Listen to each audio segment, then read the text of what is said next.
Before we dive in this video, I need to be real with you. This case is heavy, like really heavy. We're talking about real violence, real execution, butchering a man, and whatever I will cover in this video even is very disturbing. If you've been having a rough time lately, if you're dealing with depression or dark thoughts, or if you're just not sure you want this in your head today, seriously, click away. Take care of yourself first. A man lies naked on a tiled floor, pleasuring himself. As he climaxes, a masked figure steps into frame holding a meat cleaver. The man is decapitated, and the entire scene is captured from multiple angles, edited and packaged for sale. This wasn't horror fiction. This is the story of Nguyen Xuan Nhat and Duan Vu Nang, the case known online as the Vietnamese Butcher. On January 25, 2025, in the town of Huy Long in Lang An province, northern Vietnam, a man was killed in an old government building. No emergency calls, no witnesses, no reports of screaming. Nothing that would have triggered immediate attention. The building sat slightly away from the main road, not far from a market people passed every day. It was old, neglected, and mostly forgotten. It was just before Tet, the Lunar New Year. The government unit that once operated there had already moved to a newer location, but the old compound wasn't sealed off. Keys still existed. Access was easy if you knew the place. The man who died was the one who made the call. He arranged the meeting himself. He traveled there deliberately. He knew who he was meeting, and he knew why he was going. He wouldn't leave alive. The building sat in relative isolation about 100 meters from Met Market. It was a deteriorating 500-meter compound, 6 offices, a kitchen, a warehouse, and 2 restrooms. What happened inside that building didn't come to light for months, not because it was cleverly hidden in the traditional sense, but because no one was looking there. Neighbors later said they noticed nothing unusual that day. The area was quiet. The building was isolated enough that whatever happened inside stayed inside. In the weeks that followed, people nearby noticed strange things. A foul odor that lingered, an increase in flies. Dogs dragging small fragments through the neighborhood. At the time, none of it made sense. It wouldn't, until much later. The case came to official attention not through traditional police work, but through the monitoring of online activity. According to Lieutenant Colonel Vu Tanung, director of Lang An Provincial Police, investigators discovered images and videos circulating on social media that appeared to show a murder. The earliest confirmed trace of the video appeared on July 2, 2025, in a small Vietnamese Telegram group called Preview, containing just 11 users. But screenshots from a separate 41-member Chinese language group called Private Group show discussions of the video as early as June 24th, suggesting it was already circulating in closed channels. By late July, images and short clips had begun leaking publicly. The material had spread through encrypted channels and onto shock sites. The footage known as the Vietnamese Butcher isn't a single recording. It's a collection of clips and photographs. Roughly 6.5 minutes of footage total that, viewed in sequence, document everything from the rehearsal to the murder and the aftermath. The content was deliberately produced and edited for commercial distribution. The rehearsal video takes place in the same tiled room, but the lighting is less polished. The victim, Nguyen Xuan Nhat, kneels on the floor and places his head on a round chopping board.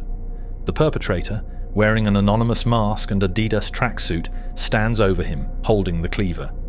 But instead of striking, the masked man runs the flat of the blade along the victim's neck and shoulders, going through the motions of what's to come. Then the 2 men embrace. There's also footage of both men calmly discussing how to carry out the process. They appear to have established pre-arranged body signals. The victim raising his chin to expose his neck would serve as the signal to begin. This established something important for investigators: premeditation and a level of cooperation from the victim before the final act. The main video is shot with multiple cameras, at least 4 angles, wide shots, close-ups, high angles.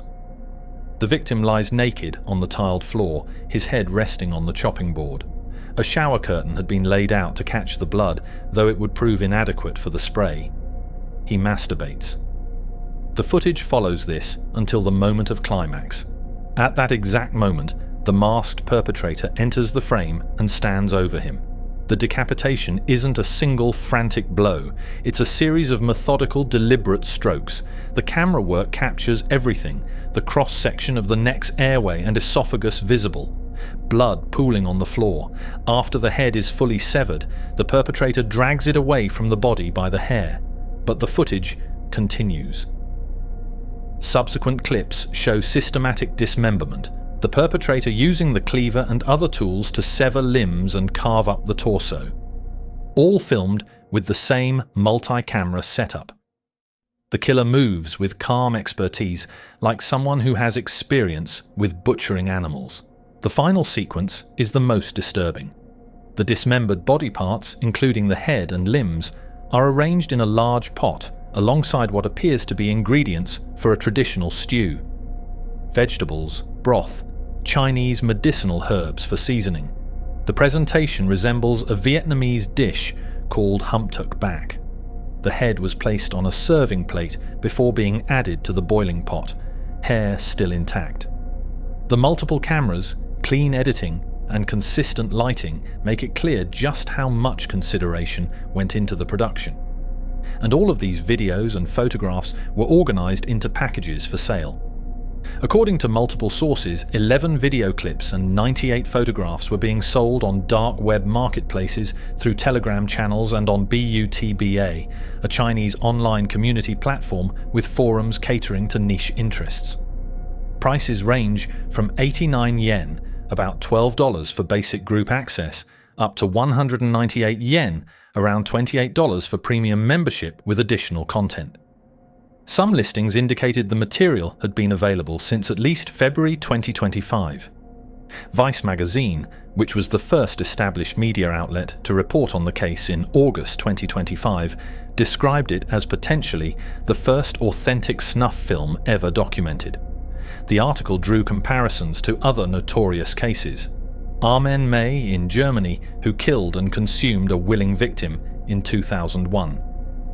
Adet Lif Gwinzel, a former police officer who found his victim on a website called Zambian Meat in 2013, and Luca Magna, who sparked a global manhunt in 2012 after uploading footage of a murder he committed.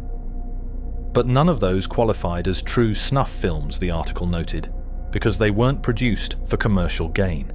The Vietnamese Butcher was different. The footage was made to be sold.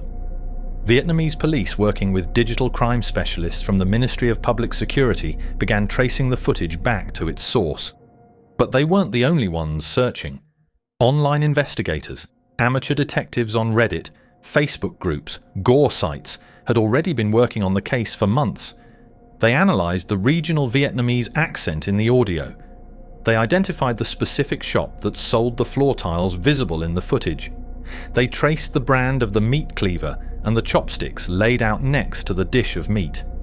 They noted a 13-9 tattoo on the perpetrator's arm, which led to one of the case's nicknames, 13K, a hashtag that's somehow related to the prices of butchered pigs on Vietnamese social media. A Vietnamese YouTuber named Ketao Mao, meaning a curious person, launched a video series in early September 2025 investigating the case. His video combined 3D models with modern graphics to recreate the crime scene. One episode reached nearly 500,000 views. The first video was later made private, and subsequent episodes were put behind a paywall. On Facebook, a group called the Investigation Group of Swan.Case, later renamed OSENT and Cyber Investigation Vietnam, also joined the hunt. OSENT, short for Open Source Intelligence, involves gathering and analysing information from publicly available sources to support investigations. And of course, not all the online theories were accurate. A Buddhist man was incorrectly identified early on through facial recognition software that didn't actually work, and he faced harassment before the error was corrected. but other leads prove more reliable. A Facebook account running under the username File posted about the killing, claiming to know both victim and perpetrator, though only identifying the killer by the name Chung. FEL ran an online BDSM community with links to asphyxiation and cannibalism forums. The account featured a stream of AI-generated clips depicting hooded figures stroking knives across bound women's necks. The online investigators eventually came up with one name and one alias. The victim, they believed, was Nguyen Swanat from Hung Province. The perpetrator, they theorized, was someone who had worked at Market Management Team Number 4, someone with access to the building, keys to the doors, and knowledge of when it would be empty. Someone who operated online, under the alias Comanche. By mid-November, an 88-page document compiling all the information these amateur investigators had uncovered had begun circulating online. It detailed the evidence, laid out the timeline, and pointed squarely at a single suspect. As more details emerged, it grew to 110 pages. The spread of the document reignited public outrage and pressured authorities to act. On November 28, 2025, Langanern Provincial Police formally opened a murder investigation. As police worked to trace the source, online communities had already been dissecting every detail. Accents, architecture, tile patterns, objects visible in the background. Some theories were reckless and wrong, and innocent people were harmed in the process. Others were disturbingly precise. Eventually, one suspect stood out, a former government official, someone who had access to the building, someone who knew when it would be empty, someone who blended seamlessly back into everyday life afterward. When police finally moved in late 2025, the physical evidence inside the building matched what had already been circulating online. But the most unsettling part of this case isn't how meticulously it was carried out. It's why it was possible at all. The man who died had been struggling for years. Poverty, illness, dependency. Online, those struggles manifested as increasingly extreme expressions of self-destruction. His messages weren't bravado. They weren't fantasy, in the way people like to dismiss them. They were distress signals. I want to die. I'm looking for someone who can do it. That isn't consent. That's a mental health emergency. Instead of intervention, he found forums that normalized it. Instead of help, he found someone willing to act on it. And instead of stopping there, that person turned the act into something to be consumed. People paid for it.